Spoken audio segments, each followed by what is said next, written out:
All right, welcome to the nutrition section of this masterclass video series. In this first video, we're going to be discussing the differences between cutting and bulking, and specifically the differences between your calories and macros when it comes to a bulking phase versus a cutting phase.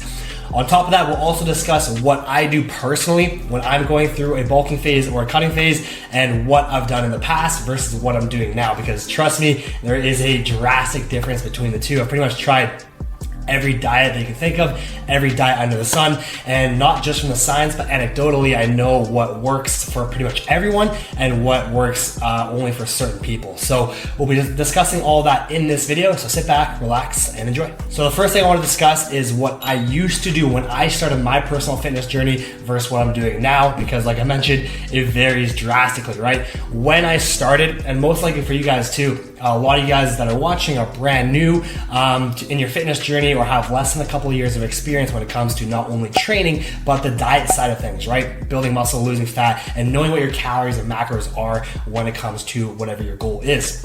So with me personally, obviously when I started, I tried everything. I literally tried keto, tried vegan, I tried flexible dieting, restrictive calories, I cut my calories in half. All of that stuff I've done in the past, and I can tell you from not just the science, but anecdotally, the thing that will move the needle, the most important, really the only things that are important when it comes to fat loss and building muscle is your calories and your macronutrients, okay?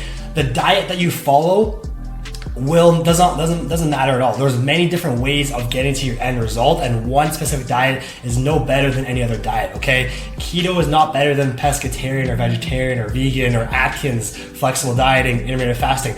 All will have their own benefits. Again, all go back onto your preferences, whatever you prefer, or whichever diet kind of fits your lifestyle the best. But again, no one diet is better than another diet, okay?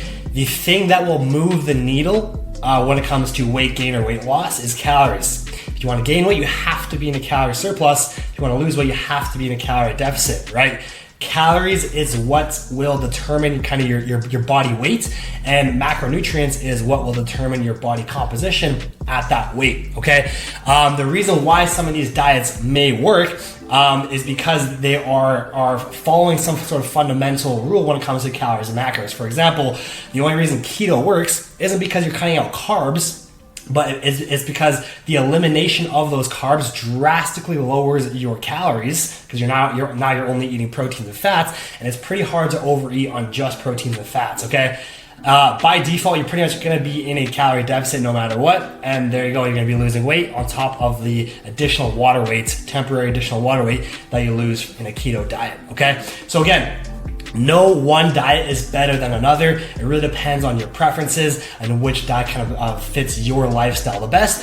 All will yield the same result as long as you are in a calorie deficit or a calorie surplus, whatever your goals are, building muscle or losing fat. So with me specifically, like I mentioned, I pretty much tried every diet under the sun. When I started, I was very lost. I had very limited knowledge into actually how to build muscle and lose fat and change your body. And now the biggest difference now, obviously I have a lot more knowledge, have a lot more control over my diet, and I know what works for me and what doesn't. So for me personally, I follow a flexible dieting, IIFYM, if it fits your macro style diet.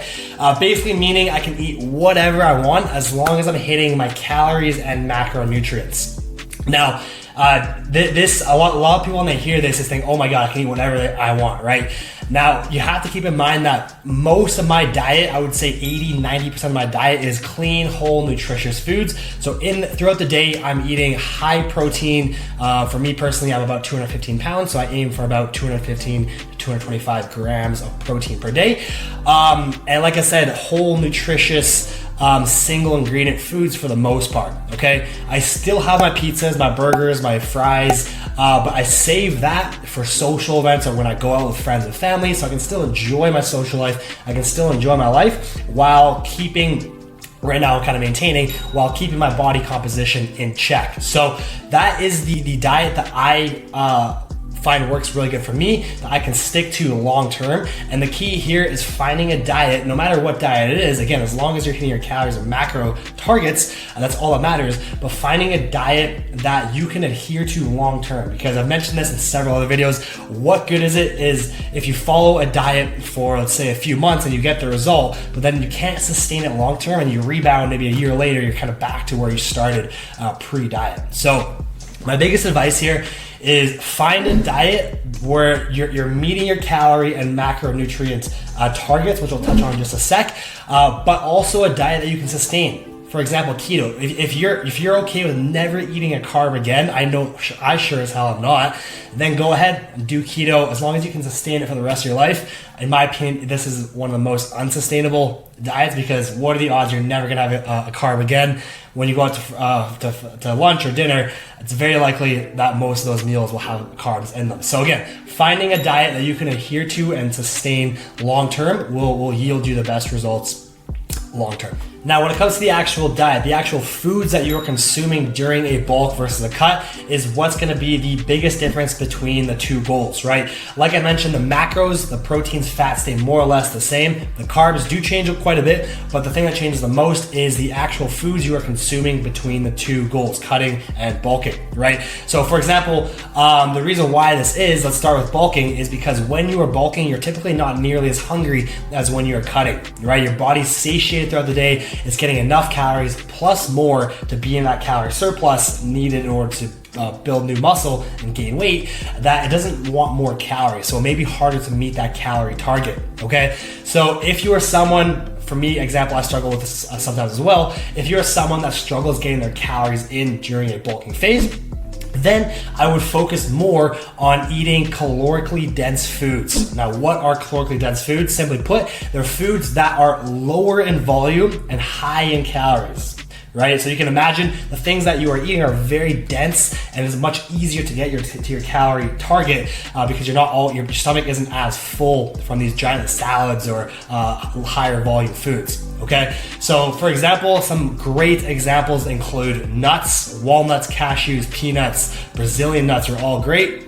Avocados, oils, coconut oils, olive oils, seeds, chia seeds, sunflower seeds, bars, all these are very calorically dense and it can make getting to your calorie target much easier. Okay, on the opposite side of the spectrum, if we're talking cutting, obviously, this is when you're a lot hungrier. You're getting less calories than your body is expending, and so your body's hungrier than it would be when you're bulking, of course, right? So when you are cutting, and for me, this is my biggest struggle, is I'm a very hungry person. So when I'm in a calorie deficit, that's really when I struggle, and that's really when I make sure I'm eating the exact opposite, right? So I'm eating very high volume foods that aren't calorically dense. Okay, this will make a massive difference to your adherence to the diet. It will make following a diet much easier than if you try to eat nuts and the same foods that you're bulking when you're cutting, right? Because then it is so much easier to go overboard on your calories. So, for example, obviously eating things like salads, white potatoes are amazing. Fruits, watermelon, strawberries, blackberries, blueberries are all very calorically not very dense and high in volume. So you can eat a ton of it without too many calories, which again makes sticking to the diet a lot easier. So again, that is the biggest difference I find between the two, cutting and bulking, is just the actual foods that you are consuming during that diet. The macros, again, stay more or less the same except for carbs, but the foods really change to kind of help you meet those calorie and macro targets, because again, those are the most important thing. Those are the needle movers when it comes to building muscle or losing fat. Now, the last concept I want to finish this video off with is the idea of main gaining. You may have heard of it before. What is main gaining? And I think it's a fairly relatively newer term in the fitness industry, but basically what it means is kind of once you approximately get to your goal physique, the idea of main gaining is to kind of stick around your maintenance calories and just focus on slightly improving in the gym, your performance, building muscle and some sort of strength, although it'll be a lot slower than obviously if you did a full-on bulking phase, okay?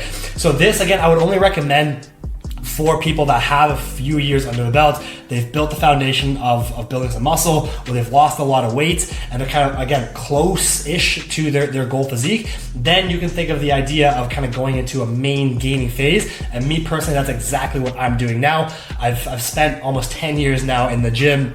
I'm very close to the physique that I want, me personally, and so now most of the year I'm in this main gaining phase where I am around maintenance calories. I'm fairly lean. If I want in the summer, if I want to get leaner, again, I'll push a little bit and drop some body fat. Or in the winter, if I want to build some more muscle more aggressively, I'll be in a slight calorie surplus. But again, most of the year I'm around maintenance calories, focusing on progressive overload tactics in the gym to further improve my strength or increase muscle mass that way. But again, most of the year I'm in a calorie maintenance, and that's kind of the concept of main gaining, is being around maintenance calories while still focusing on improving your performance in the gym via strength or just building muscle.